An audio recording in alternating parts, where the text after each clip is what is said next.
السلام عليكم ورحمة الله وبركاته. الحمد لله الذي هدانا لهذا وما كنا لنهتدي لولا أن هدانا الله. اللهم صل على محمد وعلى آل محمد كما صليت على إبراهيم وعلى آل إبراهيم. اللهم بارك على محمد وعلى آل محمد كما باركت على إبراهيم وعلى آل إبراهيم إنك حميد مجيد. أعوذ بالله من الشيطان الرجيم. شهر رمضان الذي أنزل فيه القرآن هدى للناس وبينات من الهدى والفرقان فمن شهد منكم الشهر فليصم ومن كان مريضا أو على سفر فعدة من أيام أخر يريد الله بكم اليسر ولا يريد بكم العسر ولتكملوا العدة ولتكبروا الله على ما هداكم ولعلكم تشكرون.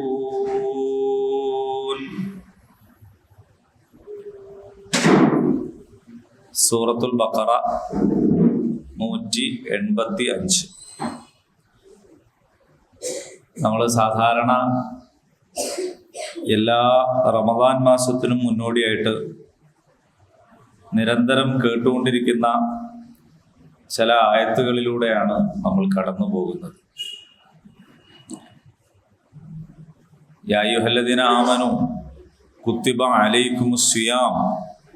മുഅ്മിനീങ്ങളെ വിളിച്ചുകൊണ്ട് നോമ്പ് നിയമമാക്കിയതിനെ കുറിച്ചാണ് പറഞ്ഞത്.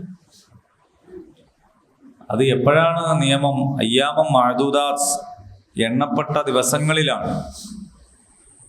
ഏതാണ് ആ എണ്ണപ്പെട്ട ദിവസങ്ങൾ? എങ്ങനെ അത് മനസ്സിലാവും? എത്ര ദിവസമുണ്ട്? അത് എണ്ണപ്പെട്ട ദിവസങ്ങൾ എത്രയാണ്? അതെങ്ങനെ മനസ്സിലാവും? അയ്യാമൻ മഅദൂദാത്ത്. അയ്യാം എന്ന് പറഞ്ഞാൽ ദിവസങ്ങൾ, യൗം എന്ന് പറഞ്ഞാൽ ദിവസം. അപ്പൊ അത് എണ്ണപ്പെട്ട ദിവസങ്ങൾ എത്ര ദിവസങ്ങളാണ് എന്ന് എങ്ങനെ നമുക്ക് മനസ്സിലാവുക? പറയൂ. മാസപ്പിറവി കണ്ടത് മുതൽ എത്ര ദിവസമാണ്? മാസപ്പിറവി കണ്ടാൽ മനസ്സിലാവും. എന്നിട്ട് എത്ര ദിവസമാണ്?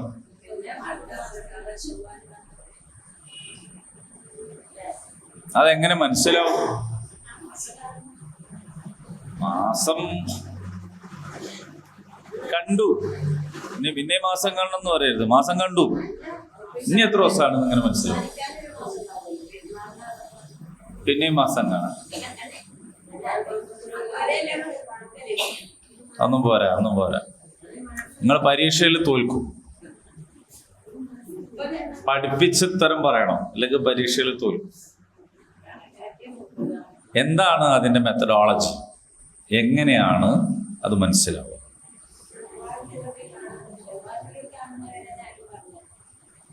അല്ല, പറഞ്ഞതിനെ പിന്നെയും പറഞ്ഞുകൊണ്ട് ഉത്തരം ശരിയാവോ? ഇല്ല, അത് പറഞ്ഞു കഴിഞ്ഞ്. ഇനി വേറെന്തെങ്കിലും പറയണ്ടെങ്കിൽ പറയും. അയ്യാമൻ മഅദൂദാത്ത് എന്ന് ഖുർആനിൽ പറഞ്ഞിരിക്കുന്നു. അപ്പോൾ അത് എത്ര ദിവസമാകുന്നു എന്ന് നമുക്ക് എങ്ങനെ മനസ്സിലാവും എന്നാണ് എൻ്റെ ചോദ്യം.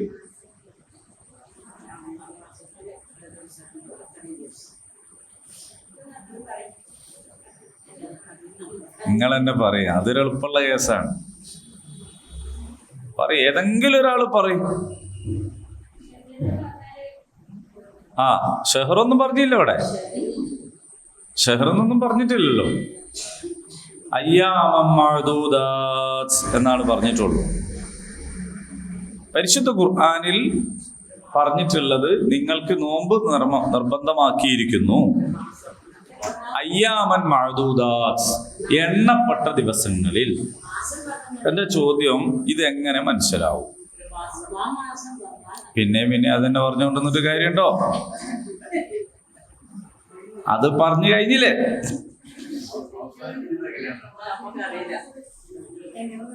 അങ്ങനെ അറിയാൻ പറ്റൂല. പറയും എന്താ? അയവ, അതാണ് ഉത്തരം. ആ ഉത്തരാണ് പറയേണ്ടത്. പരിശുദ്ധ ഖുർആൻ എന്ന് പറയുന്നത് ഏതോ ഒരു മലന്റെ മുകളിൽ നിന്ന് കിട്ടിയതല്ല. ഖുർആനിൽ ഒരു കാര്യം കണ്ടാൽ അത് വെച്ച് നമ്മളിങ്ങനെ എണ്ണാൻ തുടങ്ങേണ്ട കാര്യമില്ല. ഖുർആൻ എങ്ങനെയാണ് ഇറങ്ങിയത്? അൽഹംദുലില്ലാഹില്ലദീ അൻസല അലാ അബ്ദിഹിൽ കിതാബ് വലം യജ്അൽ ലഹു ഇവജാ. അൽകഫ് മുഅ്മിനോദണ്ട. അല്ലാഹുവിനാകുന്നു സർവസ്തുതിയും. എങ്ങനെയുള്ള അല്ലാഹു? അല്ലദീ അൻസല അലാ അബ്ദിഹിൽ കിതാബ്, അടിമയുടെ മേൽ കിതാബ് ഇറക്കി. അപ്പൊ കിതാബ് എവിടേക്ക് ഇറക്കിയത്? അതാരാണ്? റസൂലുള്ളാഹി സ്വല്ലല്ലാഹു അലൈഹി വസല്ലമയുടെ മേൽ ഇറക്കി. റെഡി അല്ലേ? ഇനി ആ റസൂലുള്ള എന്താ അത് ചെയ്തത്? യത്ലു അലൈഹിം ആയാതിഹി വയുസക്കീഹിം വയുഅല്ലിമുഹുൽ കിതാബ വൽ ഹിക്മ. ആ റസൂല് ഖുർആൻ നമുക്ക് ഓതിത്തരുന്നു, അതനുസരിച്ച് നമ്മളെ സംസ്കരിക്കുന്നു. ആ കിതാബ് നമ്മളെ പഠിപ്പിക്കുന്നു. വൽ ഹിക്മ, അതിന്റെ വ്യാഖ്യാനവും വിശദീകരണവും പഠിപ്പിക്കുന്നു. അപ്പൊ പരിശുദ്ധ ഖുർആൻ എവിടെയോ ഒരു റോഡരികിൽ വെച്ച് നമുക്ക് കിട്ടിയതല്ല, ഒരു മുസ്ഹഫായിട്ട് പോലും കിട്ടിയതല്ല. എങ്ങനെയാണ് കിട്ടിയത്? റസൂലുള്ളാഹി സ്വല്ലല്ലാഹു അലൈഹി വസല്ലമിന്റെ ഹൃദയത്തിലേക്ക് അള്ളാഹു അത് ഇറക്കിക്കൊടുത്തു. റസൂലുള്ളാഹി സ്വല്ലല്ലാഹു അലൈഹി വസല്ലം നമുക്ക് പഠിപ്പിച്ചു തന്നു. അങ്ങനെ ഒക്കെ ചെയ്തതിന് ശേഷം നമ്മൾ ഖുർആനിൽ ഒരു ആയത്ത് കാണുന്നു, അയ്യാമം മഅദൂദാത്ത്, എണ്ണപ്പെട്ട ദിവസങ്ങൾ. പിന്നെ അത് ഏതാണെന്ന് നമ്മളിങ്ങനെ ആലോചിക്കണം. പിന്നെ നമ്മൾ ഒറ്റ നോട്ടേ നോക്കണ്ടേ ഉള്ളൂ. ആ കിതാബ് ഓതി പഠിപ്പിച്ചു തന്ന ആള് എന്താ അതിനെ പറ്റി പറഞ്ഞത്? മനസ്സിലാവുന്നുണ്ടോ? ഇത് മനസ്സിലായാലേ നമുക്ക് ഖുർആൻ മനസ്സിലാവുള്ളൂ. ഇത് മനസ്സിലായാലേ ദീന് മനസ്സിലാവുള്ളൂ. ഇതാണ് പരിശുദ്ധ ഇസ്ലാമിന്റെ അടിസ്ഥാനം. ഒറ്റ വാക്ക് എന്താന്ന് വെച്ചാൽ എങ്ങനെ മനസ്സിലാവും? റസൂലുള്ളാഹി സ്വല്ലല്ലാഹു അലൈഹി വസല്ലം കാണിച്ചു തന്നത് നോക്കിയാൽ മനസ്സിലാവും. അതാണ് ഒറ്റ വാക്ക്. അയ്യാമൻ മഅദൂദാത്ത് എന്ന് പറഞ്ഞാൽ എന്താണ്? എണ്ണപ്പെട്ട ദിവസങ്ങൾ. അതേതാണ്? അത് റമദാനായിക്കോ, ശവ്വാലായിക്കോ, 29 30 ഇതൊന്നും നമ്മളെ വിഷയമല്ല. നമ്മളെ വിഷയം റസൂലുള്ളാഹി സ്വല്ലല്ലാഹു അലൈഹി വസല്ലം അത് എത്ര ദിവസം എന്നാണ് പറഞ്ഞത്? റസൂലുള്ളാഹി സ്വല്ലല്ലാഹു അലൈഹി വസല്ലം എത്ര ദിവസമാണ് അത് പ്രാക്ടീസ് ചെയ്തത് എന്ന് പരിശോധിക്കലാണ്. അങ്ങനെ പരിശോധിക്കുമ്പോൾ നമുക്ക് മനസ്സിലാവും റസൂൽ സല്ലല്ലാഹു അലൈഹി വസല്ലം അത് ഹിജ്റ കലണ്ടറിലെ ഒരു മാസക്കാലമാണ് എന്നാണ് പഠിപ്പിച്ചു തന്നിട്ടുള്ളത്. ഒരു മാസം എന്ന് പറയുമ്പോൾ ഒന്നുകിൽ 29 ദിവസം അല്ലെങ്കിൽ 30 ദിവസം, ഇങ്ങനെയായിരിക്കും. 31 ദിവസം ഉണ്ടാവൂല, 28 ദിവസവും ആയിരിക്കുകയില്ല. അപ്പൊ ഒന്നുകിൽ 29 അല്ലെങ്കിൽ 30 ദിവസങ്ങൾ. ഇത് നബി സല്ലല്ലാഹു അലൈഹി വസല്ലം പഠിപ്പിച്ചു തന്നതാണ്. മനസ്സിലായോ? അഖീമുസ്സലാ, നിങ്ങൾ സ്വലാത്ത് നിലനിർത്തുക. എന്താ പഠിച്ചോനെ സ്വലാത്ത്? അതെങ്ങനെയാ നിലനിർത്തുക? അത് എത്ര വക്താണ്? അതിലെന്താ ചെല്ലേണ്ടത്? ആകെപ്പാടെ കുത്തിരിഞ്ഞ് തപസ് ചെയ്യേണ്ട ഒരു കാര്യവുമില്ല. യത്ലു അലൈഹിം ആയാതിഹി വയുസക്കീഹിം വയുഅല്ലിമുഹുൽ കിതാബ വൽ ഹിക്മ. സ്വലാത്ത് എന്ന് പറഞ്ഞാൽ എന്തെല്ലാം തരമുണ്ട്. അത് നബിന്റെ പേരിലുള്ള സ്വലാത്ത് ഉണ്ട്, അല്ലെ? സ്വലാത്തുൽ അസ്ർ, സ്വലാത്തുൽ ഫജ്ർ എന്നൊക്കെ പറയുന്ന സ്വലാത്ത് ഉണ്ട്. അത് എപ്പോഴൊക്കെയാണ്? അതെങ്ങനെയാണ്? അതിലെന്താ ചെല്ലേണ്ടത്? സ്വല്ലു കമാ റഅയ്തുമുനി ഉസല്ലി, ഞാൻ എങ്ങനെ സ്വലാത്ത് നിർവഹിക്കുന്നത് നിങ്ങൾ കണ്ടുവോ അപ്രകാരം നിർവഹിക്കുക. ഇതാണ്. ചില ആൾക്കാർ പറയുന്നുണ്ട് സക്കാത്ത് എന്ന് പറഞ്ഞാൽ പൈസ കൊടുക്കലും വാങ്ങലും ഒന്നും അല്ല, അതിന്റെ അർത്ഥം സംസ്കരണം എന്നാണ്. മനസ്സിലായോ? സംസ്കരിക്കുക സക്ക എന്ന് പറഞ്ഞാൽ. അപ്പൊ അതുകൊണ്ട് നമ്മളൊക്കെ നന്നാവുക എന്നാണ് പറയണതിന്റെ അർത്ഥം. അങ്ങനെ നിങ്ങൾ സ്വന്തം അർത്ഥം ഉണ്ടാക്കണ്ട. ആത്തൗ സക്ക എന്ന് പറഞ്ഞാൽ എന്താണ് എന്ന് പഠിപ്പിച്ചു തരാൻ അല്ലാഹു തആല ഒരാളെ പറഞ്ഞയച്ചിട്ടുണ്ട്. ആ ആളെ പേരാണ് മുഹമ്മദ് റസൂലുള്ളാഹി സ്വല്ലല്ലാഹു അലൈഹി വസല്ലം. അത് അങ്ങോട്ട് നോക്കിയാൽ മതി. ഉസ്വത്തുൻ ഹസന, അത് ഏറ്റവും നല്ല മാതൃകയാണ്. ആ മാതൃക നമ്മളങ്ങ് സ്വീകരിച്ചാൽ മതി. ഇപ്പൊ ചില ആളുകൾ പറയുന്നു ഉളുഹിയ്യത്ത് എന്ന് പറഞ്ഞാൽ മൃഗത്തെ അറുക്കലല്ല, നമ്മുടെ ഇച്ഛകളെ ബലി കഴിക്കലാണ്. മനസ്സിലായില്ലേ? അങ്ങനെ നിങ്ങൾ വല്ലാണ്ട് ബേജാറായിട്ട് എന്താണ്ടില്ല, ഇതൊക്കെ വ്യാഖ്യാനിക്കാൻ ഇടങ്ങാറാകേണ്ടതില്ല. അല്ലാഹു തആല എന്ത് ചെയ്തിട്ടുണ്ട്? ഇതൊക്കെ പഠിപ്പിച്ചുതരാൻ വേണ്ടിയിട്ട് ആളാക്കിയിട്ടുണ്ട്. അല്ലാതെ ഒരു ഗൈഡ് ഇങ്ങനെ പണ്ട് ജീപ്പിൽ അനൗൺസ് ചെയ്ത് പോണ സമയത്ത് നോട്ടീസ് എറിയണ പരിപാടി ഇപ്പൊ കാണലില്ല. ഇപ്പൊ ഇല്ലല്ലോ, പാടില്ല. ഭയങ്കര അപകടം പിടിച്ചൊരു പണിയാണത്. കുട്ടികളൊക്കെ അത് എടുക്കാൻ പോയും അപകടമൊക്കെ പറ്റും. മുമ്പ് അങ്ങനെയല്ല, മുമ്പ് ഇങ്ങനെ നിരന്തരം കാണുകയിരുന്നത് അല്ലേ. അതിന്റെ പിന്നാലെ കുട്ടികളൊക്കെ ഓടും, അങ്ങനെ ഇടുക. അപ്പൊ ഇങ്ങനെ പിന്നെ നാട് മുഴുവനും ഇങ്ങനെ വിതരണം ചെയ്തിട്ട് പോയതല്ല ഈ ഖുർആൻ.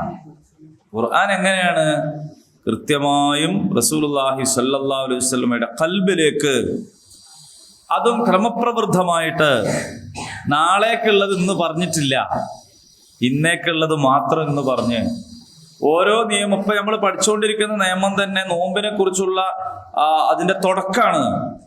ഇനി അടുത്ത ആയത്തിലേക്ക് നമ്മൾ ഓതി വെച്ച 185 ആയത്തിലെത്തുമ്പോൾ അതിനൊന്നും കൂടി പൂർണ്ണത ഉണ്ടാവും, അതിലേക്ക് വരികയാണ്. അപ്പൊ ഇനി ഖുർആൻ സ്റ്റഡി സെന്ററിൽ വരുന്ന ആണുങ്ങളും പെണ്ണുങ്ങൾക്കും ഒറ്റ ഉത്തരവുള്ളൂ. എന്താ അത്? ഖുർആനിൽ ഒരായത്ത് കണ്ടു, എങ്ങനെ അത് മനസ്സിലാക്കും? അങ്ങനെ മനസ്സിലാക്കും, അങ്ങനെ മനസ്സിലാക്കും. നബിചര്യയിൽ നിന്ന് മനസ്സിലാക്കും, നബിചര്യയിൽ നിന്ന് മനസ്സിലാക്കും. അപ്പൊ ഖുർആനിലെ സക്കാത്ത് എന്താണ്? നബി എന്താ പഠിപ്പിച്ചെന്നത് അതാണ്. ഉളുഹിയ്യത്ത് എന്താണ്? നബി പഠിപ്പിച്ചെന്നത് എന്താണോ അതാണ്.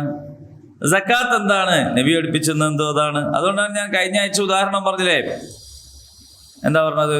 അഖ്മി സ്വലാത്തുൽ ദിക്രി, എന്നെ ഓർമ്മിക്കാൻ നിസ്കാരം നിലനിർത്തുക എന്ന് പറഞ്ഞപ്പോൾ ഒരു ചങ്ങാതി എന്ത് ചെയ്ത് നിസ്കരിക്കേണ്ട തീരുമാനിച്ചു. അപ്പൊ എന്താ കാര്യം എന്ന് വെച്ചപ്പോൾ അയാൾ പറഞ്ഞു, എനിക്ക് അള്ളാഹനെ ഓർമ്മ ഉണ്ട്. ഓർമ്മയില്ലാത്തവർ വേണം നിസ്കരിച്ചോളി. അങ്ങനെ നിങ്ങൾ സ്വന്തമായിട്ട് എന്താക്കണ്ട, തീരുമാനിക്കേണ്ട.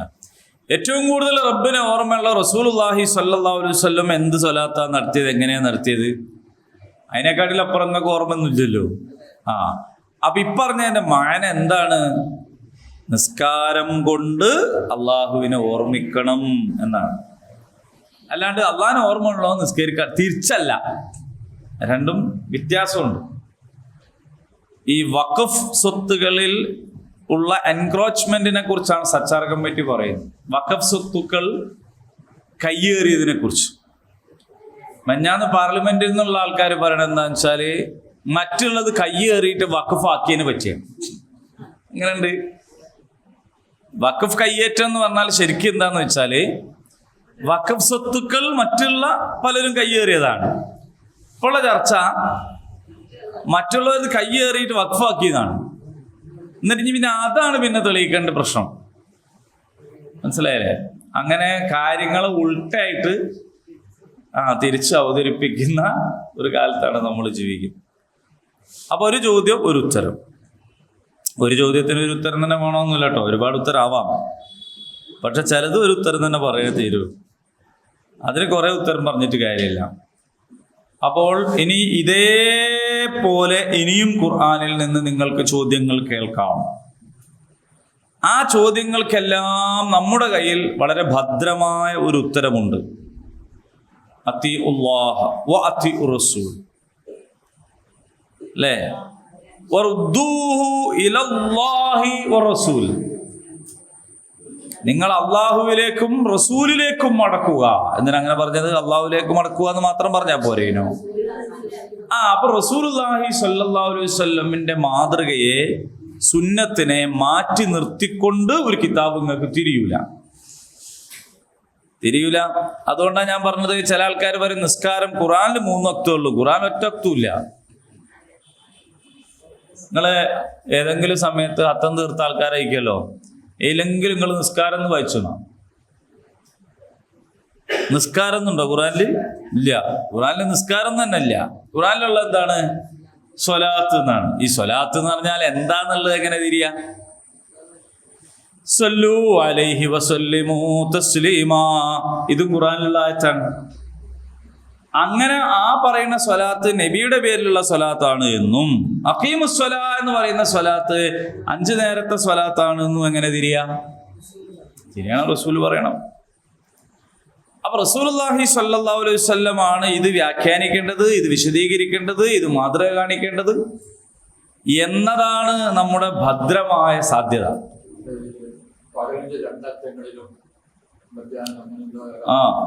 അങ്ങനൊക്കെ ഉണ്ട്. അതൊക്കെ ഖുർആനികമായ ശൈലിയിലുള്ള ചില സൂചനകളാണ്. അതിൽ നിന്ന് വരേണ്ട ആവശ്യമില്ല എന്നാണ് നമ്മൾ പറയുന്നത്.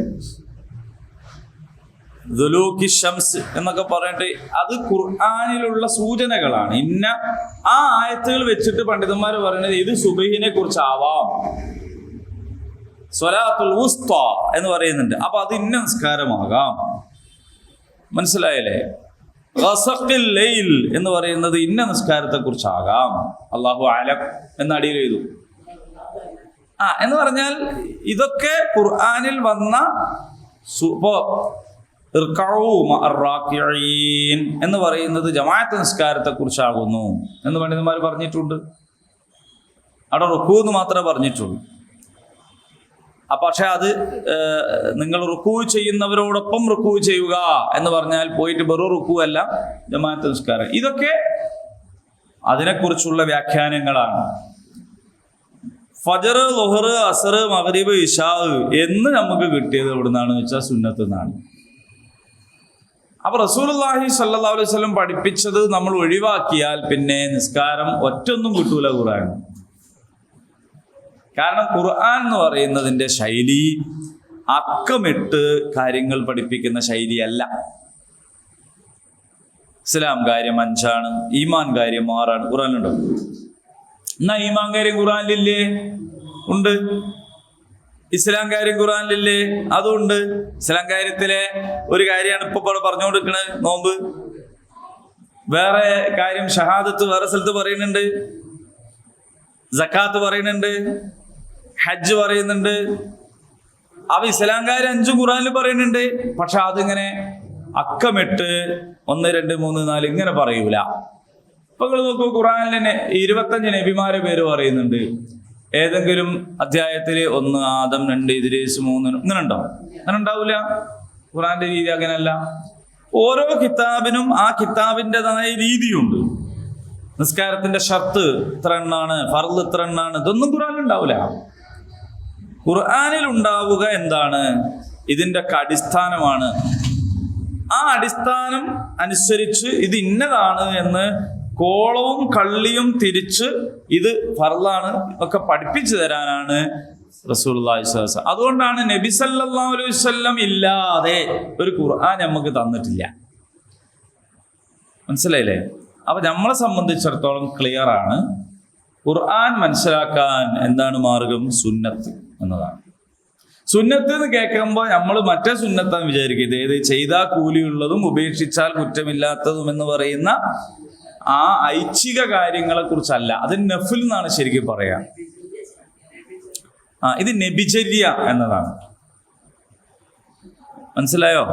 ഓക്കെ, മനസ്സിലായി എന്ന് മനസ്സിലാക്കുന്നു. അടുത്തതിലേക്ക് പോകാം. അപ്പൊ നോമ്പിന്റെ ആദ്യത്തെ കാര്യങ്ങളൊക്കെ പറഞ്ഞു. ഇനി പറയാണ് ഷഹ്റു റമളാൻ, റമളാൻ മാസം. മനസ്സിലായോ?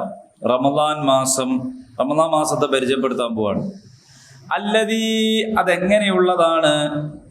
ഉൻസില ഫീഹിൽ ഖുർആൻ, ഉൻസില ഇറക്കപ്പെട്ടു, ഫീഹി അതിൽ, അൽ ഖുർആൻ എന്താണ്? ഖുർആൻ. റമദാൻ മാസത്തിന്റെ പ്രത്യേകത എന്താണ്? ഷഅബാനിനില്ലാത്ത, ശവ്വാലിനില്ലാത്ത റമദാൻ മാസത്തിന്റെ പ്രത്യേകത എന്താണ്? ഖുർആൻ ഇറക്കി, അല്ലേ? അൻസല ഇറക്കി, ഉൻസില ഇറക്കപ്പെട്ടു, മൻസിൽ ഇറങ്ങുന്ന സ്ഥലം, ഇറങ്ങുന്ന സ്ഥലം, മസ്ജിദ് സുജൂദ് ചെയ്യുന്ന സ്ഥലം, മദ്രസ ദർസെടുക്കുന്ന സ്ഥലം, മസ്റ കൃഷി ചെയ്യുന്ന സ്ഥലം. അങ്ങനെയാണ്. മനസ്സിലാവുന്നുണ്ടോ? സഈ ചെയ്യുന്ന സ്ഥലം, മതാഫ് തവാഫ് ചെയ്യുന്ന സ്ഥലം. അപ്പോ റമദാനിന്റെ പ്രത്യേകത, റമദാനിലാകുന്നു ഖുർആൻ ഇറക്കിയത്, അല്ലെങ്കിൽ ഖുർആൻ ഇറക്കി എന്നതാണ്, ഇറക്കപ്പെട്ടു എന്നതാണ് ആ റമദാനിന്റെ പ്രത്യേകത. ഇനി ഖുർആൻ എന്ന് പറഞ്ഞാൽ എന്താണ്? ഹുദൻ, അത് സന്മാർഗമാകുന്നു, വഴികാട്ടിയാകുന്നു, വെളിച്ചമാകുന്നു. ലിന്നാസ്, ജനങ്ങൾക്ക്, ജനങ്ങൾക്കുള്ള സന്മാർഗമായ ഖുർആൻ ഇറക്കപ്പെട്ടതായ റമദാൻ മാസം. തിരിച്ചങ്ങോട്ടാണ് അർത്ഥം പറയാ. മലയാളത്തില് 185 അപ്പൊ എങ്ങനെയാണ്? ജനങ്ങൾക്ക് സന്മാർഗമായ ഖുർആൻ ഇറക്കപ്പെട്ടതായ റമദാൻ മാസം, അല്ലെങ്കിൽ ആ മാസമാകുന്നു റമദാൻ. അപ്പൊ ഇവിടെയുള്ള എല്ലാവർക്കും കൊടുക്കാൻ വേണ്ടിയിട്ട്, ഒരു സാധനം നമ്മളൊരാൾ തന്ന് ഏൽപ്പിച്ചു വിചാരിക്കുക. അപ്പൊ നമ്മളെ സഹപാഠി IPS കിട്ടിയല്ലോ. അപ്പൊ അദ്ദേഹത്തിന് അതിന്റെ സന്തോഷത്തില് നമ്മൾ ആരെടുത്തെങ്കിലും ഒരാളെടുത്ത് എന്തോ ഒരു മധുരം തന്നയച്ചു വിചാരിക്കുക. തന്നയച്ചില്ല കേട്ടോ. എന്നിട്ട് അത് ഒരാൾ ഒറ്റക്ക് നിന്നാൽ ഞാൻ എന്താ നമ്മളവനെ പറ്റി പറയാം? നമുക്കൊന്നും തരാണ്ട്. ഇനി പോട്ടെ, അങ്ങനെ നമ്മളൊന്നും പറയാൻ നമുക്ക് അറിയണില്ല, നമുക്കെന്തോ തന്നയച്ചണോ എന്നുള്ളത്. അടുത്ത ക്ലാസ്സിൽ അദ്ദേഹം വന്നിട്ട് ഞാൻ കഴിഞ്ഞ ക്ലാസ് കൊടുത്തയച്ച ഇങ്ങക്ക് കിട്ടിയില്ലേ എന്ന് ചോദിക്കുമ്പോ, അപ്പൊ ഇത് ഒറ്റക്ക് എടുത്തോന്റെ കഥ എന്തായിരിക്കും? മനസ്സിലാവുന്നുണ്ടോ? അപ്പൊ അള്ളാഹ് നമ്മളെ തന്നതാണ് ലിന്നാസ്, ജനങ്ങൾക്ക് വേണ്ടിയിട്ടുള്ള ഈ കിതാബ്.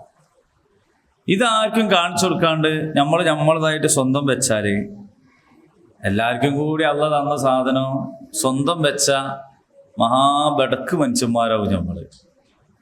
ഇത് തന്നയച്ച ആളും ശരിക്കും കിട്ടേണ്ട ആൾക്കാരെല്ലാരും കൂടി ഒരുമിച്ച് കൂടുന്ന ഒരു മശറയിൽ വെച്ചിട്ടാണ് കള്ളി പൊളിയ. എല്ലാവർക്കും കൂടി കൊടുക്കാൻ നിങ്ങളടുത്ത് തന്നതാണിത്. അത് നിങ്ങൾ തന്നെ ഖുർആൻ ക്ലാസ്സിന് വരിക, നിങ്ങൾ തന്നെ കേൾക്കുക, നിങ്ങൾ തന്നെ മറന്നു പോവുക എന്ന് പറഞ്ഞു കഴിഞ്ഞാൽ ഇതിന്റെ നേരവകാശികളായ മൊത്തം മനുഷ്യന്മാരുടെ മുമ്പിൽ നമ്മളുടെ അവസ്ഥ എന്തായിരിക്കും? ഇതാണ് പ്രശ്നം. അപ്പൊ ഖുർആൻ ഇറക്കി എന്ന് പറയുന്നത് ചെറിയ കാര്യമല്ല. മനുഷ്യന് നൽകപ്പെട്ട വലിയ അനുഗ്രഹമാണ് അവന്റെ ബുദ്ധി എന്ന് പറയുന്നത്.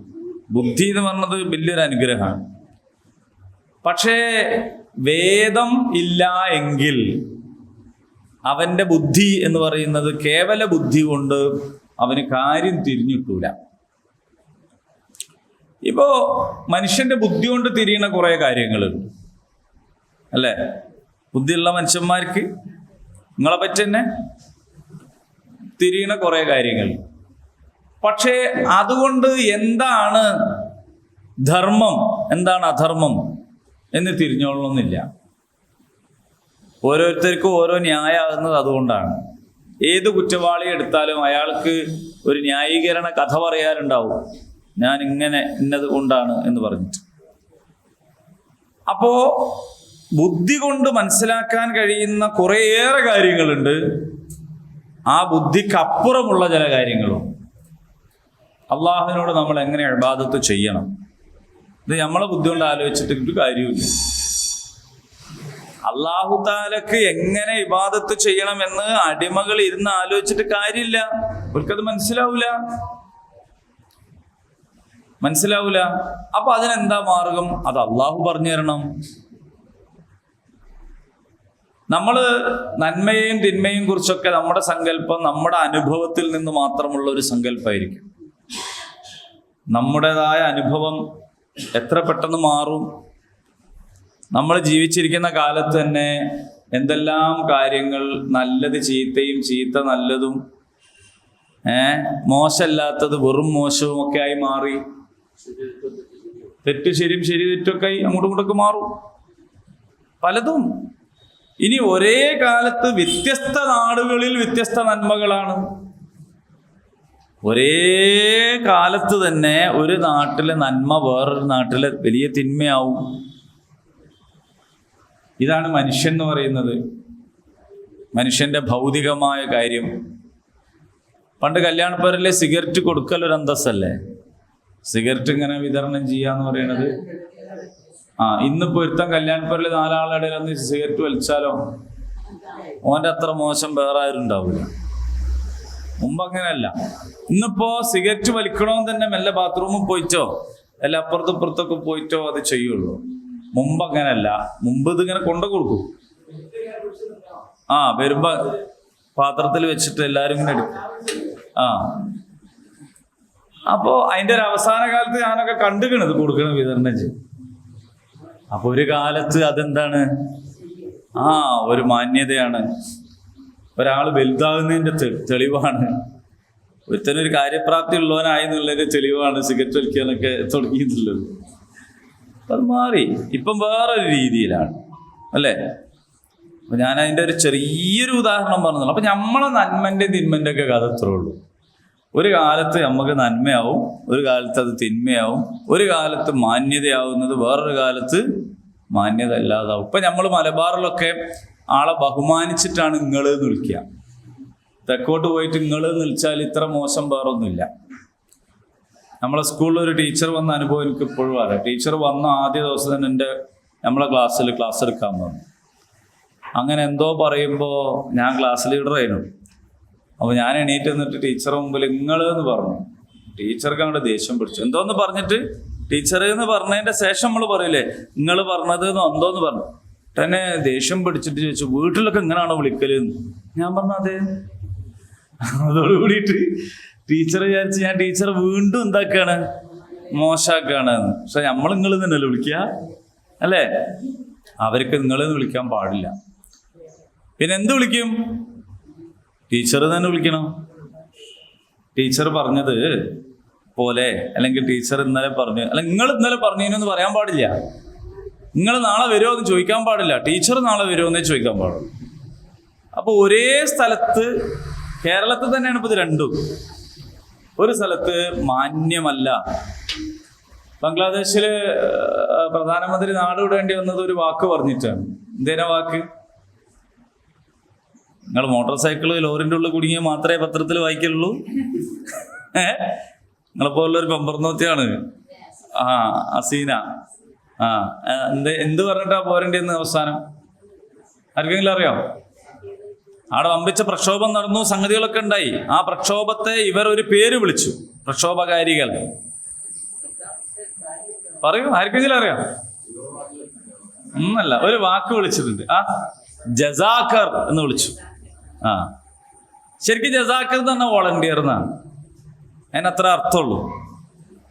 പക്ഷേ ആ വാക്ക് പറഞ്ഞതോട് കൂടിയിട്ട് അവർ വീണ്ടും പ്രകോപിതരായത് മാത്രമല്ല, പ്രക്ഷോഭം ശക്തിപ്പെട്ടു. ഒടുവിൽ രാജ്യത്തെ അഭിമുഖീകരിക്കാനുള്ളൊരു സമയം ആവശ്യപ്പെട്ടിട്ട് അതും കൂടി കിട്ടാതെ കിട്ടിയ ഹെലികോപ്റ്ററിൽ കയറിയിട്ട് ഇവിടേക്ക് വരേണ്ടി വന്നു. ഇവിടെ വന്നിട്ടാണെങ്കിൽ ഇവിടെ വന്നിട്ട് പിന്നെ പോവാന്നേനും വിചാരിച്ചത്. ഇവിടെ വന്നു നോക്കിയപ്പോൾ ഒരാൾ കെട്ടിയാൻ എനിക്ക് വേണ്ട അറിഞ്ഞ മാതിരി ബ്രിട്ടൻ പറയാണ് നേരെ ഇങ്ങോട്ടായും വന്നാൽ ഞങ്ങൾ സ്വീകരിക്കുന്നു. ഇതിപ്പോ നിങ്ങൾ വേറെ സ്ഥലത്ത് പോയിട്ട് പിന്നെ ഇങ്ങോട്ട് വരികയാണെങ്കിൽ ഞങ്ങൾ സ്വീകരിക്കൂല. അപ്പൊ ഇവിടെ ഉള്ളവർക്കും പ്രശ്നമായി. 19,000-ഓളം ഇന്ത്യക്കാർ ബംഗ്ലാദേശിൽ നിലവിൽ തന്നെ ഉണ്ട്. അപ്പൊ അവരുമായിട്ട് തെറ്റാൻ ഞങ്ങൾക്ക് കഴിയൂല. അപ്പൊ നമ്മൾ ദീർഘകാലത്തേക്ക് അഭയം തരാൻ പറ്റൂല എന്നുള്ള നിലപാടില്ല. ഇപ്പൊ എല്ലാം കൂടി എന്താ ആയതെന്നറിയില്ല. ആ താത്ത അവിടെ ഇങ്ങനെ കഴിയാണ്. അപ്പോ ശരിക്കും നിങ്ങൾ ആലോചിച്ച് നോക്കൂ, വളണ്ടിയർ എന്ന അർത്ഥമുള്ള ഒരു പദമാണത്. ആ പദത്തിന് ദോഷമൊന്നുമില്ല. പക്ഷേ അതൊരു പ്രത്യേക സാഹചര്യത്തിൽ അങ്ങനെ വിളിച്ചു. അത് വിളിക്കാനുള്ള കാരണം ഈ അവരുടെ പാകിസ്ഥാനുമായിട്ട് പിരിയുന്ന സമയത്ത് നടന്നിട്ടുള്ള സമരങ്ങളും, അതിനൊരു കൂട്ടർ സ്വാതന്ത്ര്യ സമരം എന്നാണ് പറയാം, വേറൊരു കൂട്ടർ വിഘടന പ്രവർത്തനം എന്നാണ് പറയാം. അത് പറയുന്ന ആൾക്കനുസരിച്ചാണ് ഒക്കെ ഇരിക്കുക. അപ്പൊ ഇന്ത്യയും പാകിസ്ഥാനും തമ്മിൽ വിഭജിക്കുമ്പോൾ വിഭജനത്തെ എതിർത്ത ഇസ്ലാമിക പണ്ഡിതന്മാർ ഇന്ത്യയിൽ ഉണ്ടായിട്ടുണ്ട്. അതേ സമയത്ത് ആ എതിർത്തവരെ കാഫിർ എന്ന് വിളിച്ചവരും ഉണ്ടായിട്ടുണ്ട്. കാരണം ഇന്ത്യനെ വിഭജിച്ച് മുസ്ലിങ്ങൾക്ക് ഒരു രാജ്യം ഉണ്ടാകണമെന്ന് അഭിപ്രായപ്പെട്ട ആൾക്കാര് വിഭജിക്കരുത് എന്ന് പറഞ്ഞവരെ കാഫിർ എന്നാണ് വിളിക്കുക. വിഭജിക്കണം എന്ന് പറയുന്ന ആൾക്കാരായിരിക്കും അപ്പം വലിയ ആൾക്കാർ. വിഭജിക്കരുത് എന്ന് പറഞ്ഞിട്ട് ഉള്ള ആൾക്കാരും വിഭജനത്തിന് ശേഷം പിന്നെ എന്ത് ചെയ്യേണ്ടി വരും? പോകേണ്ടി വരും. അങ്ങനെ പോയി വെക്കാല് അവരവിടെ എത്തിയാല് ഈ രാജ്യത്തിനെതിരെ പണിയെടുത്തവരെന്നാണ് അവരെ പറ്റി പിന്നെ പറയാം. ഇതാണ് ഇന്ത്യ പാക് വിഭജനത്തിന്റെ പ്രശ്നം. ഇങ്ങനെ കിഴക്കൻ പാകിസ്ഥാനും പടിഞ്ഞാറൻ പാകിസ്ഥാനായിട്ട് രണ്ട് ചെവിമാതിരി ഇന്ത്യൻ്റെ അപ്പുറം ഇപ്പുറം ഇങ്ങനെ നിൽക്കുന്ന സമയത്താണ് എന്താവുന്നത്?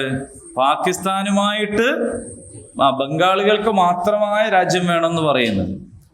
അങ്ങനെ പറയരുത്, പാകിസ്ഥാൻ എന്ന നമ്മുടെ രാജ്യം, ആ രാജ്യത്തിൽ തന്നെ ഉറച്ചു നിൽക്കണം എന്നൊരു കൂട്ടർ പറഞ്ഞു. ആ പറഞ്ഞ കൂട്ടര് ഈ രാജ്യം വേറെ ആവണമെന്ന് പറഞ്ഞ കൂട്ടരുടെ മുമ്പിൽ എന്തായിരിക്കും? രാജ്യദ്രോഹികളാണ്. യഥാർത്ഥത്തിൽ അവർ പറഞ്ഞത് എന്താണ്? രാജ്യം വിഭജിക്കരുത് എന്നാണ്. പക്ഷെ വിഭജിക്കരുത് എന്ന് പറഞ്ഞവര് വിഭജനാശയം മുന്നോട്ട് വെക്കുന്നവരുടെ മുമ്പിൽ രാജ്യദ്രോഹികളായി. പക്ഷെ വിഭജിക്കരുത് എന്ന് പറഞ്ഞത് ഫലവത്തായില്ല.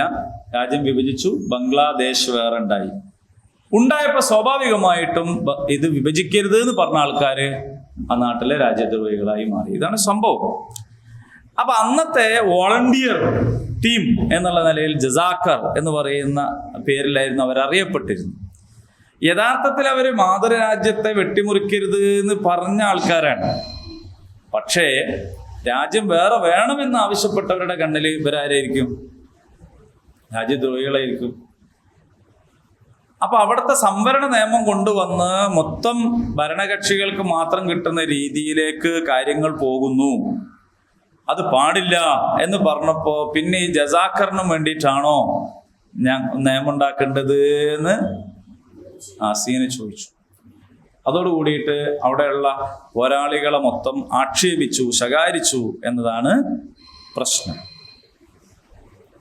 അതാണ് പിന്നീട് അവർക്ക് രാജ്യം വിട്ടു പോരേണ്ട സാഹചര്യം പോലും സൃഷ്ടിക്കുന്നത്.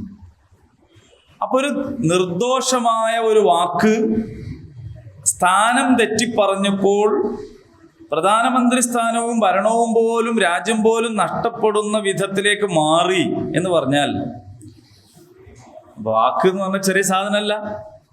മനസ്സിലായില്ലേ? അപ്പൊ നമ്മുടെ നന്മ തിന്മകൾക്കുള്ളൊക്കെ കഥ ഇത്രേ ഉള്ളൂ. തല്ലിപ്പൊളി എന്ന് പറഞ്ഞാൽ എന്താണ്? മോശമാണ്. അടിപൊളി എന്ന് പറഞ്ഞാലോ? തല്ല് എന്ന് പറയണല്ലോ അടി. അടി എന്ന് പറഞ്ഞാൽ തല്ല് പറഞ്ഞാൽ ഒന്ന് തന്നെ. തല്ലിപ്പൊളി എന്ന് പറഞ്ഞാൽ മോശമാണ്, അടിപൊളി എന്ന് പറഞ്ഞാൽ നല്ലതാണ്. ആ തലയും തിരിച്ചില്ല. ഒന്ന് തല്ല് പൊളി, മറ്റേത് അടി പൊളി. തല്ല് എന്ന് പറഞ്ഞാൽ അടി, അർത്ഥം. അപ്പൊ അർത്ഥം നോക്കുമ്പോൾ രണ്ടും ഒന്ന് തന്നെയാണെങ്കിലും ഉദ്ദേശം എങ്ങനെയാണ്? ഓനാള് തല്ലിപ്പൊളിയാ എന്ന് പറയുന്നത് ഓനാള് അടിപൊളിയാ എന്ന് പറയുന്നത് തമ്മിലുള്ള വ്യത്യാസം. അപ്പൊ നമ്മളുടെ ഭാഷാ പ്രയോഗങ്ങളും നന്മ തിന്മകളെ കുറിച്ചുള്ള വിചാരവും ഒക്കെ എന്താണ്?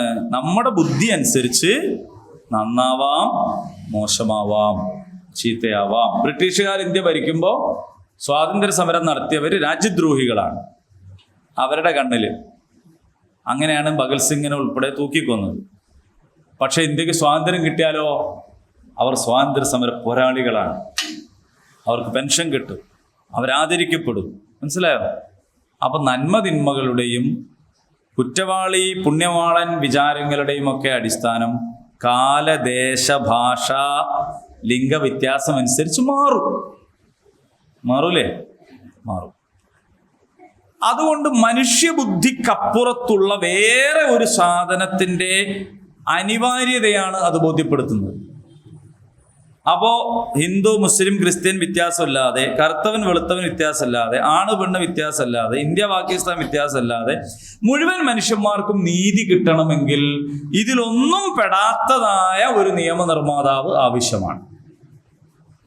ആ നിയമനിർമ്മാതാവ് നിയമം നിർമ്മിച്ചാലേ എല്ലാവർക്കും നീതി ലഭിക്കുകയുള്ളൂ. ഇല്ലെങ്കിൽ നമ്മൾ ഉണ്ടാക്കുന്ന നിയമം മറ്റവനെതിരേക്കും, മറ്റവനുണ്ടാക്കുന്ന നിയമം നമ്മൾക്കെതിരേക്കും. ഒരു രാജ്യത്തിന്റെ പോരാളികൾ അടുത്ത രാജ്യത്തിന്റെ എതിരാളിയായിരിക്കും, അല്ലേ? അതാണ് സംഭവം. അപ്പൊ അതുകൊണ്ട് അല്ലാഹു തആല നമുക്ക് നൽകിയ വലിയ ഒരു അനുഗ്രഹമാണ് നമ്മുടെ ബുദ്ധി. ആ ബുദ്ധിയേക്കാൾ വലിയ അനുഗ്രഹമാണ് ഹിദായത്ത്. കിതാബ്, വേദം, ഹുദൻ ലിന്നാസ്, ജനങ്ങൾക്കുള്ള ഹിദായത്താകുന്നു ഖുർആൻ. വബയ്യിനാത്ത്, അത് എന്താണ്? വിശദീകരണമാണ്, അല്ലെങ്കിൽ അത് വിവരണമാണ്.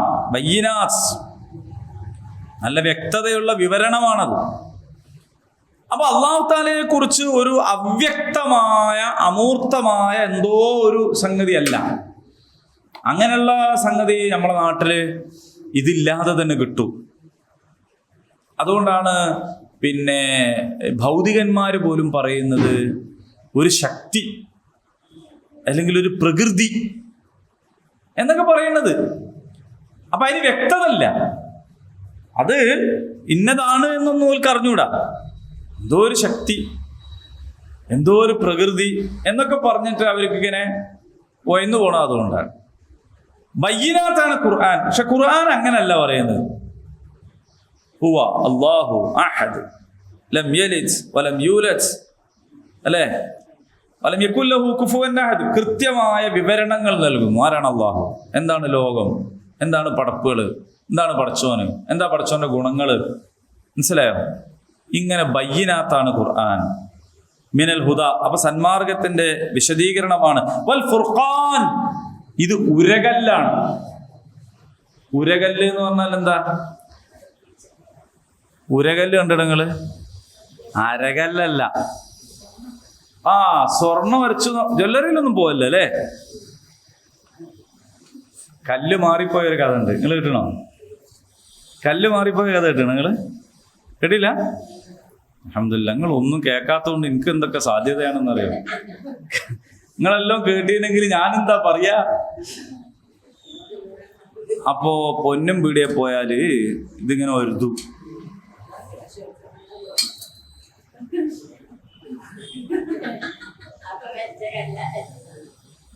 ഇതിങ്ങനെ തിരിച്ചും മറിച്ചൊക്കെ നോക്കണതിനനുസരിച്ച് വെറുതാണ്. അങ്ങനെ വരുത്തിയിട്ട് വിൽക്കാൻ വന്ന ആളോട് പറഞ്ഞ്, ഇതത്ര പോരല്ലോ, ഒന്നുകൂടി വരുത്, അത്ര പോരല്ലോ. അപ്പൊ വിൽക്കാൻ വന്ന ആള് പോരല്ലോ എന്ന് പറഞ്ഞാൽ ശരിയാവൂല. അല്ല, അങ്ങനെയല്ല, ഇത് അത്ര ക്ലിയർ ഇല്ല. അപ്പാണ് ഇത് ഇവിടുന്ന് തന്നെ വാങ്ങിയാണ്. അപ്പൊ എന്താക്കൂ? ഉടനെ, എടാ ഇനി ഏത് കല്ലാടാ? വെള്ളി വരുത്തണ കല്ല് എടുത്തോണ്ടോന്ന്, മറ്റേ കല്ലെടുക്ക്. വെള്ളി വരുത്താൻ കല്ലൊന്നുമില്ല. ഇത് പറയല്ലാണ്ട് രക്ഷല്ല. കാരണം ഇവിടുന്ന് വാങ്ങിയതാണ്, പിന്നെ ഇത് പോരല്ലോ എന്ന് പറഞ്ഞിട്ട് എടുക്കാൻ പറ്റുമോ? അപ്പൊ കല്ല് മാറിയതാണ് എന്ന് പറഞ്ഞിട്ടുള്ള ഒരു സംഭവമാണ്. അപ്പൊ ഈ ഒരുതി നോക്കിയാൽ ഇത് തിരിയും, എന്താ സാധനം അല്ലേ? തിരിയും. അപ്പൊ ഞാൻ ജ്വല്ലറിയിൽ ജോലി ചെയ്ത ആളാണ്. അപ്പോ നമ്മൾക്ക് ആദ്യം തന്നെയുള്ള പണി എന്താണെന്ന് വെച്ചാൽ, പോയാൽ അവിടെ മെഴുകുണ്ടാവും.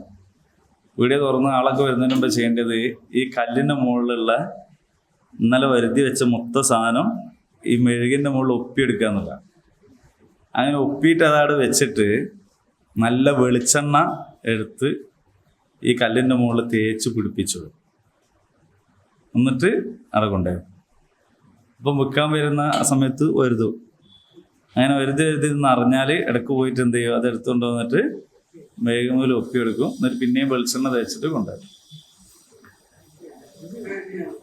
അവസാനം ഈ മെഴുകി എന്താക്കൂ? താഴത്തെ കണ്ടത്തിലേക്ക് ഇട്ടാലാണോ ചെയ്യാ? അല്ല, അതിൻ്റെ മുകളിൽ അത്യാവശ്യം സാധനങ്ങളൊക്കെ ഉണ്ടാവും. ഓക്കെ, അത് പോട്ടെ. അങ്ങനെ കുറെ കഥകളുണ്ട്. ഞങ്ങൾ വേറെ നിലക്ക് വന്നാൽ പറഞ്ഞു തരുന്നുണ്ട് എന്തൊക്കെയാ കഥ അതിൽ.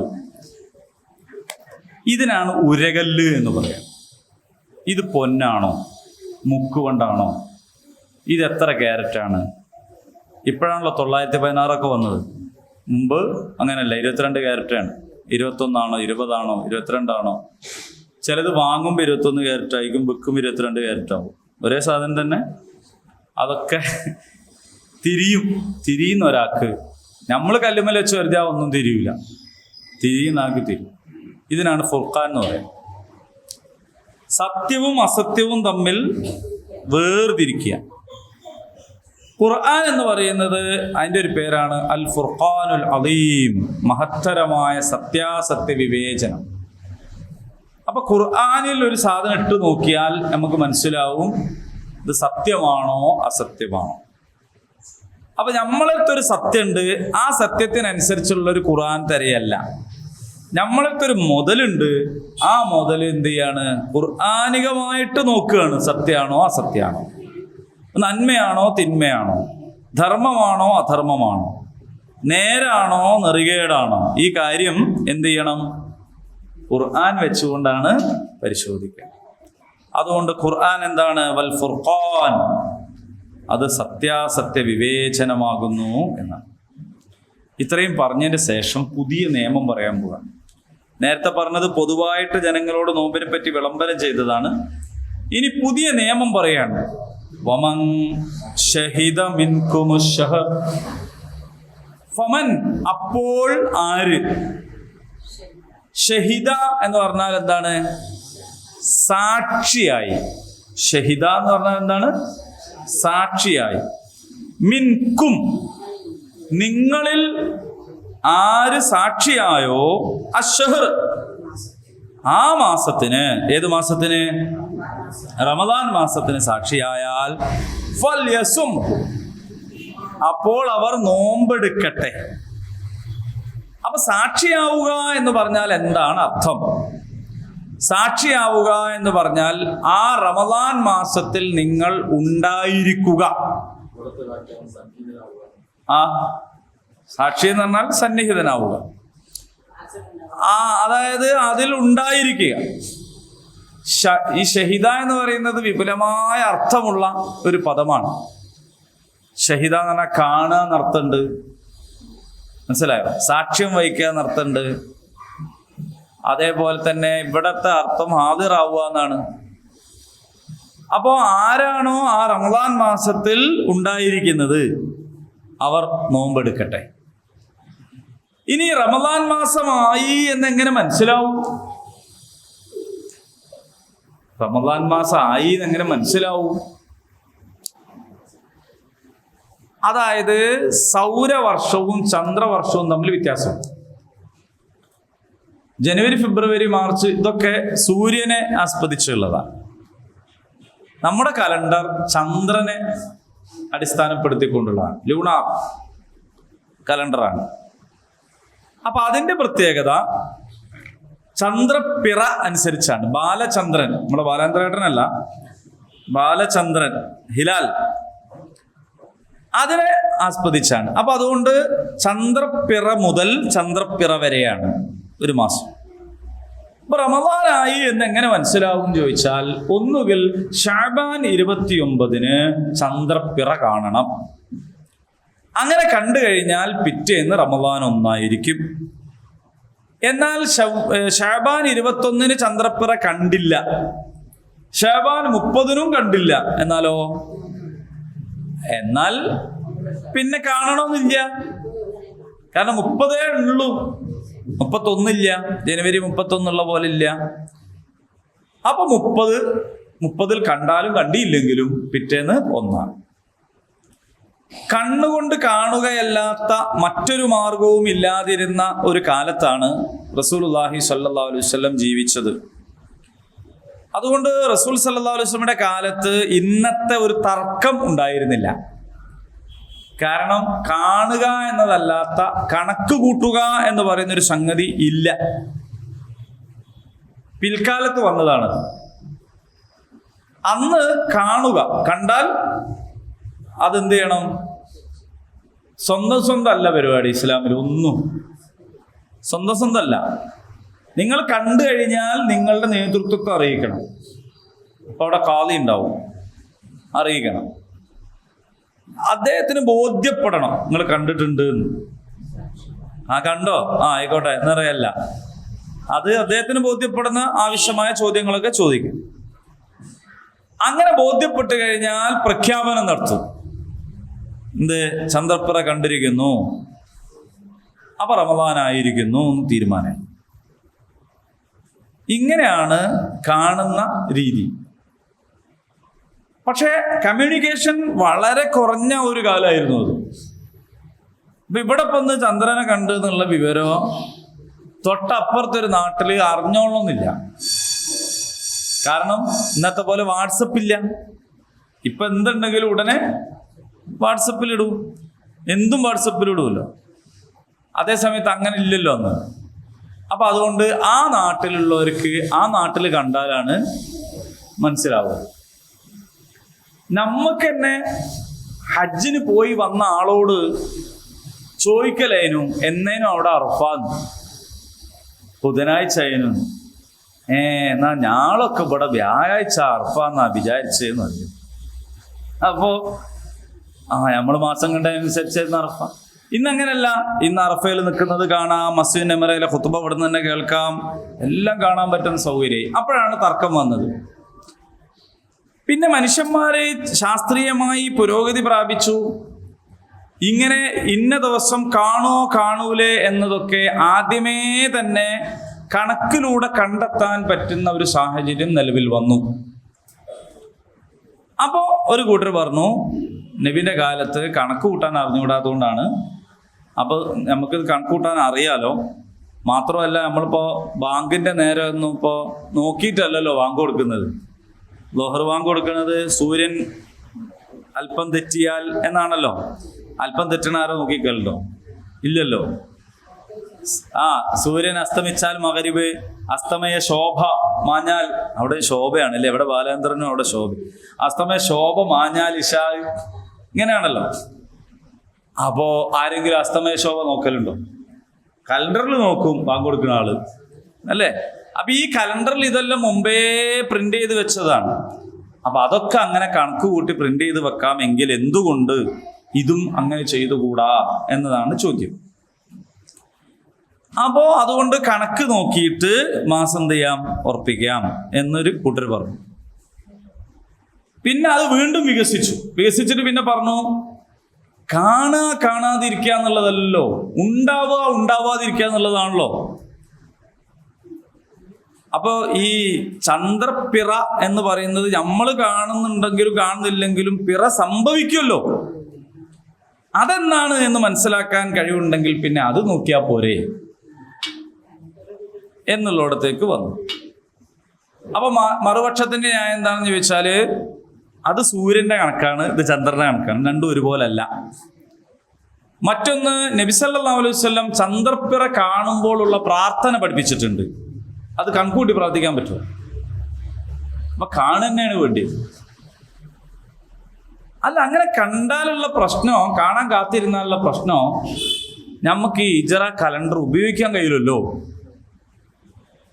ഉപയോഗിക്കണമെങ്കിൽ മുഹറം 2-ന് അല്ലെങ്കിൽ റബീഉൽ അവ്വൽ 2-ന് ഒരു കല്യാണം ഉറപ്പിച്ചു വിചാരിക്കുക. നമ്മൾ എന്നാ കല്യാണത്തിന് പോവുക? റബീഉൽ അവ്വൽ 2 എന്നാന്ന് അറിയണമെങ്കിൽ അതിന്റെ മെഞ്ഞാന്നല്ലേ തിരിയുള്ളൂ. അതിന്റെ തൊട്ട് മുമ്പത്തെ മാസം 29-ന് അസ്തമിച്ച് ചന്ദ്രനെ കണ്ടാലല്ലേ. അപ്പൊ അതിനനുസരിച്ച് കല്യാണ ഹാള് ബുക്ക് ചെയ്യാൻ പറ്റുമോ? ടിക്കറ്റ് ബുക്ക് ചെയ്യാൻ പറ്റുമോ?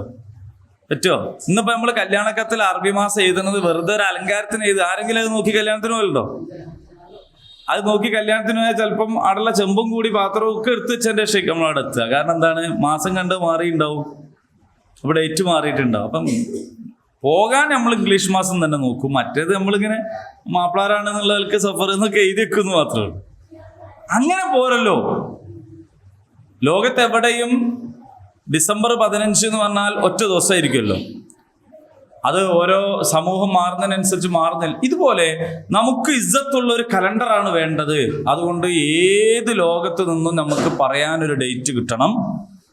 എങ്കിൽ അതിനിങ്ങനെ കാണാനിരുന്നാൽ ശരിയാവില്ല. നമ്മളുടെ കഴിവ് ഉപയോഗിച്ച് നമ്മൾ കണക്ക് കൂട്ടുകയാണ് വേണ്ടത് എന്ന് ഹിജറ കലണ്ടറിന്റെ വക്താക്കൾ പറയും. അങ്ങനെ ലോകത്തെല്ലാവർക്കും കൂടി ഒരു ദിവസം തന്നെ റമദാൻ ഒന്നാക്കണം നിങ്ങൾക്ക് എവിടുന്ന് കിട്ടിയേ? അങ്ങനെ ഉണ്ടോ? അങ്ങനെ എന്തേടെയും പറഞ്ഞില്ലല്ലോ. അതുകൊണ്ട് നിങ്ങൾ മാസം കണ്ടനുസരിച്ച് നിങ്ങൾ നടത്തിക്കോ. നിങ്ങൾ എല്ലാവരും മാസം കണ്ടു കഴിഞ്ഞാൽ ഒമാൻ പറയും ഞങ്ങൾക്ക് നാളെ ആയിക്കോട്ടെ, നാളെ നടത്തിക്കോ, അതിനെന്താ പ്രശ്നം എന്ന് പറയും. ഈ ഒരു തർക്കം നമ്മുടെ സമൂഹത്തിൽ നിലനിൽക്കുന്നുണ്ട്. ആ തർക്കത്തിൽ ഇന്നതാണ് ശരി ഇന്നതാണ് തെറ്റ് എന്ന് ഇവിടെ ഇപ്പോൾ എനിക്ക് പറയാൻ കഴിയില്ല. അപ്പൊ കണക്ക് കൂട്ടലാണ് ശരി എന്ന് തോന്നുന്നവർ കണക്ക് കൂട്ടുകയും കാണലാണ് ശരിയെന്ന് തോന്നുന്നവർ കാണുകയും ചെയ്യുകയും സമൂഹത്തിൽ ഛിദ്രതയും ഭിന്നിപ്പും പ്രയാസങ്ങളും ഇല്ലാതിരിക്കാനുള്ള പരസ്പര മാന്യത കാണിക്കുകയും ചെയ്യുക എന്നുള്ളതാണ് ദീനിയായിട്ട് നമുക്ക് ചെയ്യാൻ പറ്റുക. അതെങ്ങനെയാന്ന് ചോദിച്ചാൽ നമ്മൾ ഒറ്റയ്ക്ക് മാസം കണ്ടെന്ന് വിചാരിക്കുക, കാലുകാർ ഉറപ്പിച്ചില്ല എന്ന് വിചാരിക്കുക. നമ്മൾ പിറ്റേന്ന് എന്ത് ചെയ്യും? പെരുന്നാൾ മാസം കണ്ടു, റമദാൻ 29 ഞാൻ മാസം കണ്ടു, കാലുകാരെടുത്ത് പോയിട്ട് പറഞ്ഞ അയാൾ അംഗീകരിച്ചില്ല, പിറ്റേന്ന് എനിക്ക് നോമ്പ് വിൽക്കാൻ പാടില്ല.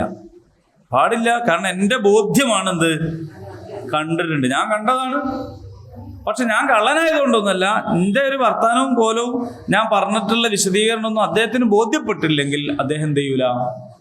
ഉറപ്പിക്കൂല. അപ്പൊ നാട്ടുകാർക്ക് നോമ്പായിരിക്കും, നാട്ടുകാർ നോമ്പ് വിൽക്കും. അപ്പൊ ഞാൻ എന്ത് ചെയ്യണം? എനിക്ക് നോമ്പ് വിൽക്കാൻ പറ്റൂല, കാരണം എനിക്ക് ബോധ്യമുള്ളതാണ്. അപ്പൊ ഞാൻ എന്ത് ചെയ്യണം? നോമ്പുള്ളതുപോലെ നോമ്പെടുക്കാതിരിക്കുക. നോമ്പില്ലാണ്ട് നോമ്പുള്ള പോലെ എങ്ങനെയാന്നുള്ളത് ഇവരോട് ചോദിച്ചാൽ അവർ പറഞ്ഞു തരും.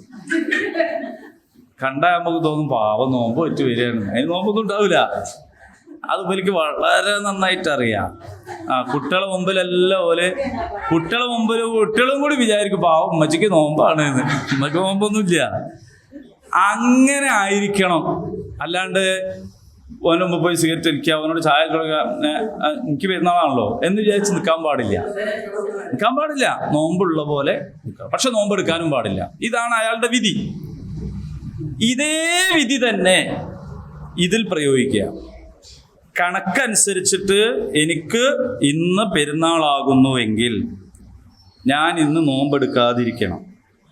പക്ഷെ പെരുന്നാളിനെ കുറിച്ച് റസൂലുള്ളാഹി സ്വല്ലല്ലാഹു അലൈഹി വസല്ലം വ്യക്തമായി വേറെ പറഞ്ഞിട്ടുണ്ട്. ജനങ്ങൾ ആഘോഷിക്കുമ്പോൾ നിങ്ങൾ ആഘോഷിക്കുക എന്നാണ്. അപ്പോൾ പെരുന്നാൾ ഇന്നിപ്പോ നോമ്പ് കഴിഞ്ഞാണ്, പെരുന്നാളാണെന്ന് എനിക്ക് ബോധ്യമുള്ള ഒരു ദിവസം ഞാൻ നോമ്പെടുക്കാൻ പാടില്ല, പെരുന്നാളും ആഘോഷിക്കാൻ പാടില്ല. അതൊരു സസ്പെൻസ് ഡേ ആയിട്ട് വെക്കുക. എന്നിട്ട് നാട്ടുകാരൊക്കെ പെരുന്നാൾ ആഘോഷിക്കുന്ന പിറ്റേ ദിവസമുണ്ട്, അന്ന് എന്ത് ചെയ്യുക? പെരുന്നാൾ ആഘോഷം. ഇതാണ് അതിൽ കാണിക്കേണ്ടുന്ന മാന്യത.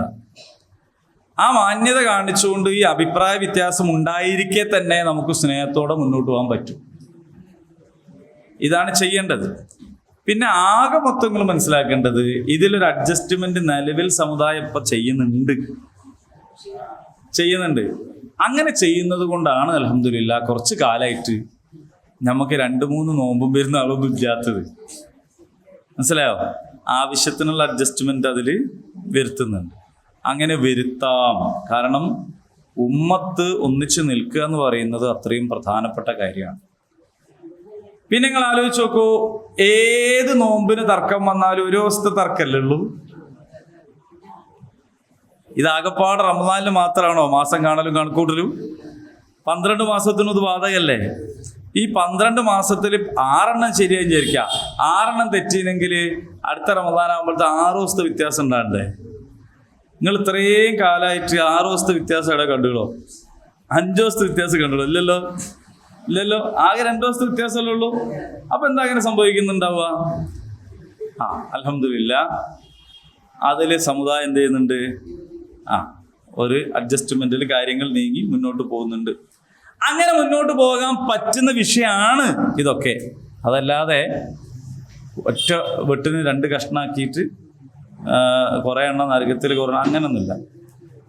കോഴിപ്പീടിയയിൽ മുട്ടിൻ്റെ മുകളിൽ വെച്ചിട്ട് ഇത് വെട്ടിയിട്ട് എല്ലാം കൂടി പഠിച്ചിട്ടുണ്ട് കൊട്ടയിലേക്ക് ഒരു ഇടല്. ആ നടുക്കുള്ളത് മാത്രം ഇങ്ങോട്ട് എടുക്കും. ഇങ്ങനെ ദീനുൽ ഇസ്ലാമിനെ ഇങ്ങനെ വെച്ചിട്ട് വെട്ടി എല്ലാത്തിനെയും കൂടി പിടിച്ച് നരകത്തിൽ ഇട്ടിട്ട് അവനാൻ്റെതായിട്ട് പോയിട്ട് കറി വെക്കണ പരിപാടിക്ക് എല്ലാ ഇസ്ലാം ദീനെന്ന് പറയാം. അപ്പൊ അങ്ങോട്ടും ഇങ്ങോട്ടും ഒക്കെ വീക്ഷണ വ്യത്യാസങ്ങൾ ഉണ്ടാവുമ്പോൾ ഇതെപ്പം മാറും അറിയങ്ങള്. ഇതെപ്പോഴാ മാറുക? ഇത് മാറണമെങ്കിൽ നമ്മളൊരു ഉമ്മത്താവണം, നമുക്കൊരു നേതൃത്വം വേണം. ആ നേതൃത്വത്തെ എല്ലാവരും അംഗീകരിക്കുന്ന സാഹചര്യം ഉണ്ടാവണം. അപ്പോഴേ ഇത് മാറുള്ളൂ, അല്ലാണ്ട് മാറൂല. നമ്മളിപ്പോൾ കൗമാണ്, തമ്മിൽ പ്രത്യേകിച്ച് ബന്ധങ്ങളൊന്നും ഇല്ല, ആർക്കും ആരോടൊരു ബാധ്യതയും ഇല്ല. ഇപ്പൊ ഞാനൊരു കാളിയാണ്, എൻ്റെ അഭിപ്രായം സ്വീകരിക്കാൻ പറ്റൂലെങ്കിൽ അലിഗോയൊക്കെ ഒരു കാളിയാവും. ഞങ്ങൾ രണ്ടാൾക്കും പറ്റൂല, അവർക്ക് വേറെ കാളിയാവും, സംയുക്ത കാളിയാവും. അതും കഴിഞ്ഞിട്ടില്ലെങ്കിൽ ഉമ്മർക്കായ വേറൊരു കാളിയാവും. ഇതാണ് ഇപ്പോഴത്തെ കോലം. അങ്ങനെ ഓരോരുത്തരും കാളിയാകുന്ന, അങ്ങനെയുണ്ടല്ലോ, ഓരോരുത്തരും ഇങ്ങനെ ആകുന്ന ഒരു കാലത്ത് ഇത് സഹിക്കേ രക്ഷയുള്ളൂ, അല്ലാണ്ടില്ല. നിങ്ങൾ ആലോചിച്ച് നോക്കൂ, ഒരു കൗമും ഉമ്മത്തും തമ്മിലുള്ള വ്യത്യാസം ഞാൻ പല പ്രാവശ്യങ്ങളോട് പറഞ്ഞു പഠിപ്പിച്ചതാണ്. ഇന്നലെ ഞാൻ മഞ്ചേരിയിൽ എനിക്കൊരു നിക്കാഹ് ഖുതുബ ഉണ്ടായിരുന്നു. അപ്പോൾ ഞാൻ പിന്നെ കോഴിക്കോട് ഹോട്ടലിൽ നിന്നാണ് ഭക്ഷണം കഴിച്ചത്. അപ്പോൾ രാവിലെ അവിടെ ചെന്ന് ഹോട്ടലിൽ ഇങ്ങനെ ഇരിക്കുകയാണ്.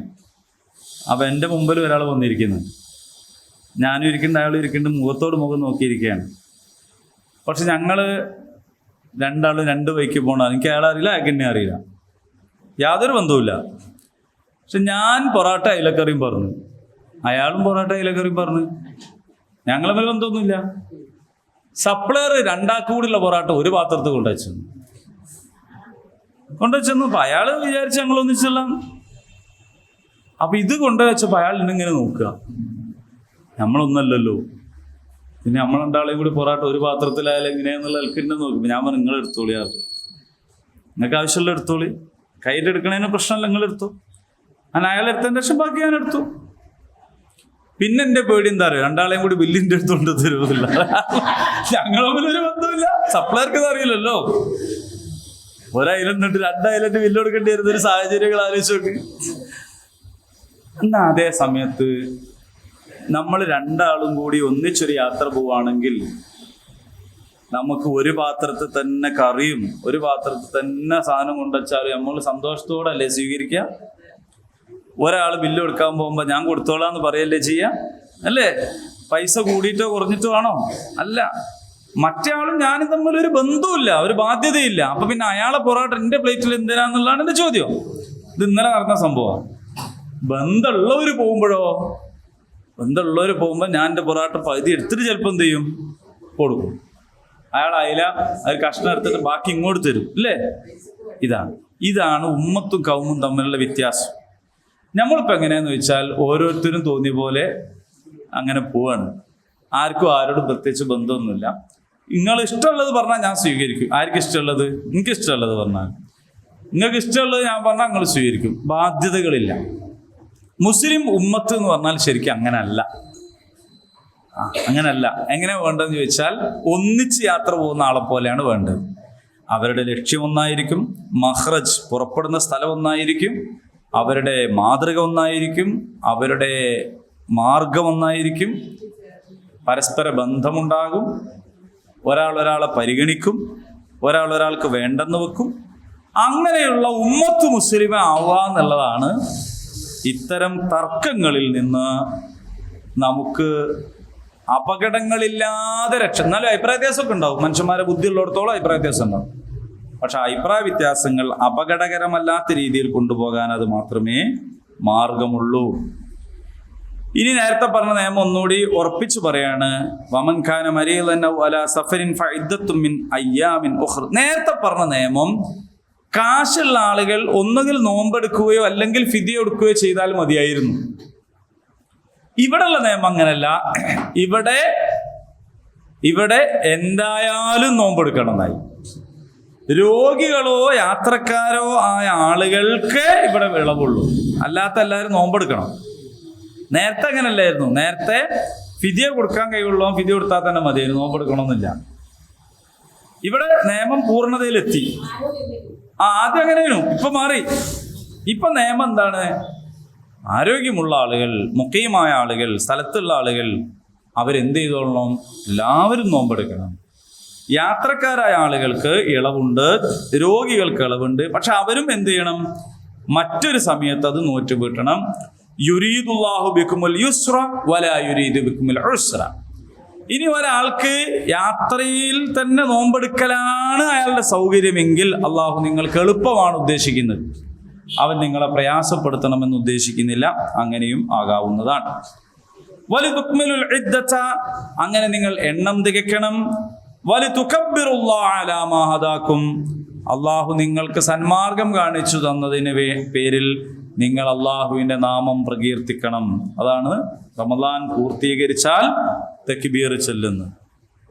വലഅല്ലകും തഷ്കുറൂൻ, നിങ്ങൾ നന്ദിയുള്ളവരാകാൻ വേണ്ടിയാണ് ഇതൊക്കെ നിങ്ങൾക്ക് പഠിപ്പിച്ചു തരുന്നത്.